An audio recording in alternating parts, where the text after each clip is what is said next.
ये वही सौमित्र खान है। हम अपने दर्शकों को बता दें, ये जो तस्वीर है यही सौमित्र खान की ही तस्वीर है। और इन्होंने क्या कुछ कहा है वो पहले एक बार हम अपने दर्शकों को पढ़ के सुना देते हैं, उसके बाद फिर इस चर्चा को आपके साथ आगे बढ़ाएंगे और आपकी प्रतिक्रिया भी लेंगे कि सौमित्र खान ऐसा क्यों दावा कर रहे हैं। दरअसल सौमित्र खान ने आज सुबह सुबह कहा कि टीएमसी के करीब 50 एमएलए अपनी पार्टी से नाराज हैं और 20 सांसद बीजेपी में आने के लिए तैयार हैं। ये विधायक सांसद बीजेपी के संपर्क में हैं और नेतृत्व से मंजूरी मिलते ही पाला बदलने को तैयार है। बीजेपी का केंद्रीय नेतृत्व अगर एक बार कह दे तो टीएमसी नाम की कोई पार्टी नहीं बचेगी। यानी कि हम लोग जिसको लेकर लगातार चर्चा कर रहे थे, कई डिबेट कर चुके हैं इसके ऊपर कि क्या टीएमसी अब आने वाले समय में खत्म हो जाएगी। आपने कहा था कुछ दिन पहले, 2-3 दिन पहले हम लोगों की बातचीत हो रही थी, उसमें आपने कहा था कि साल 1.5 साल अभी टीएमसी हो सकता है सरवाइव कर ले। लेकिन सौमित्र खान का जो ये बयान आया है, इसके बाद से तो ऐसा लग रहा है कि अब टीएमसी अपने दिन गिन रही है। यानी ममता बनर्जी जो है वो रोज सुबह उठ करके ये सोचती होगी कि कहीं आज कोई तो नहीं इस्तीफा देने के लिए चला जाएगा, या आज कोई और बम्बार्डिंग तो नहीं हो जाएगा, क्या अभिषेक बनर्जी के ऊपर कोई बम तो नहीं फूट जाएगा। मेरा मतलब बम फूटने का मेरा मतलब है कि उनके ऊपर कोई और करप्शन के चार्जेस तो नहीं कोई आकर के कह देंगे कि हाँ ये इस करप्शन में भी लिप्त है। तो क्या लग रहा है आपको कि टीएमसी अब आने वाले समय में सरवाइव करने की स्थिति में है क्या? नहीं, देखिए हमारे पॉलिटिकल लैंडस्केप में, हमारे देश के पॉलिटिकल लैंडस्केप में कई तरह की पार्टियां होती हैं। एक पार्टी होती है विचारधारा की पार्टी। तो वो विचारधारा की पार्टी आप मिला जुला के रखिए, 3 विचारधारा की पार्टी जो है किसी न किसी रूप में सरवाइव कर रही है देश में। एक तो बीजेपी की जो विचारधारा है, जो संघ परिवार की है, कि development plus Hindutva plus nationalism. दूसरा कांग्रेस का है कि वही जो उनको विरासत में मिला तुष्टीकरण, और तुष्टीकरण के बैनर तले बहुत सारे क्षेत्रीय दल। इसके अलावा अगर आप साउथ इंडिया जाएंगे तो वो द्रविडियन पॉलिटिक्स है।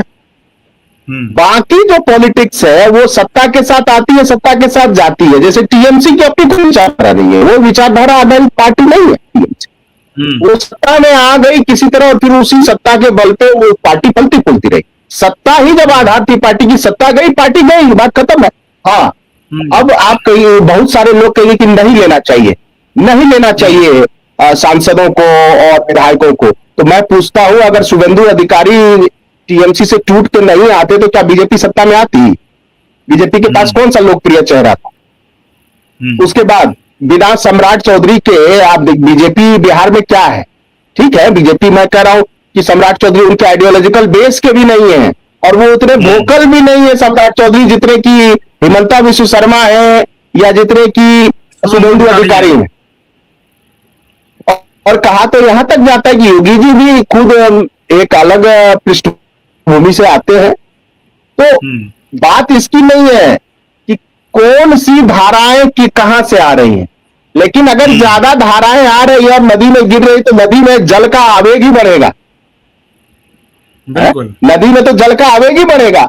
और लाइक माइंडेड एक हम लोग सुनते थे, वॉशिंग मशीन वाली जो कहावत है, और जो भारतीय जनता पार्टी के बारे में लगातार ये कहा जाता है कि ये एक प्रकार से वॉशिंग मशीन है, कहीं से भी आप करप्शन करके आइए और भारतीय जनता पार्टी में शामिल हो जाइए, ना तो आपके ऊपर कोई कार्रवाई होगी और आप एकदम दूध के धुले हो जाएंगे। तो फिर क्या लोग बीजेपी के नेताओं से ये सवाल नहीं पूछेंगे क्या? जिस प्रकार से अभी उनका ग्राफ बढ़ रहा है, लेकिन इसके अलावा शुचिता भी तो कोई चीज होती है राजनीति में। उस शुचिता को बरकरार रखना भी तो इन्हीं नेताओं का धर्म है। क्या उस धर्म का पालन भारतीय जनता पार्टी के नेता नहीं करेंगे क्या? अच्छा, मैं थोड़ा सा समय दीजिएगा इसका आंसर देने के लिए। एक जमाने में जब कॉलिशन पॉलिटिक्स होता था तो कहते थे लाइक माइंडेड पॉलिटिकल आइडियोलॉजी और लाइक माइंडेड पॉलिटिकल पार्टी। वो अब बीजेपी में हो गया लाइक माइंडेड पॉलिटिकल लीडर। मान लीजिए बीजेपी में बाहर से लोग आ गए, ठीक है, बाहर से आ गए, कहीं देश से ही आए, कहीं इटली से नहीं आए, ब्रिटेन से नहीं आए, देश से ही आए। दूसरी बात है, क्या बीजेपी की कोर आइडियोलॉजी पर इसका असर पड़ा? क्या धारा 370 बीजेपी ने खत्म किया कि नहीं? 35 से खत्म किया कि नहीं? इसके अलावा आप राम मंदिर बना कि नहीं? सांस्कृतिक राष्ट्रवाद है कि नहीं? घुसपैठियों को भगाने की नीति है कि नहीं? तुष्टीकरण की नीति को खत्म करने की नीति है आप कि ये नहीं? कह रहे हैं संजीव जी कि कोर एजेंडे को बीजेपी नहीं छोड़ रही है, जो कोर एजेंडा है उस पर वो कायम है, उसके अलावा बाकी समझौते करने को तैयार है, लेकिन कोर एजेंडे को पकड़े रहेगी और कोर एजेंडे में से कोई समझौता नहीं करेगी, ऐसा ही आप कह रहे हैं? बिल्कुल, राजनीति मैकियावेलियन पॉलिटिक्स हो या आप देखिए चाणक्य की आइडियोलॉजी हो, उसमें क्या है, साम दाम दंड भेद।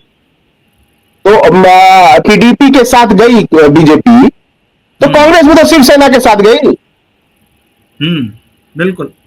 लालू जी ने भी तो कभी बीजेपी का हाथ थामा था सत्ता के लिए, और पीडीपी के साथ गई, तो क्या उसके बाद धारा 370 खत्म हुई कि नहीं कश्मीर से? ये बताइए।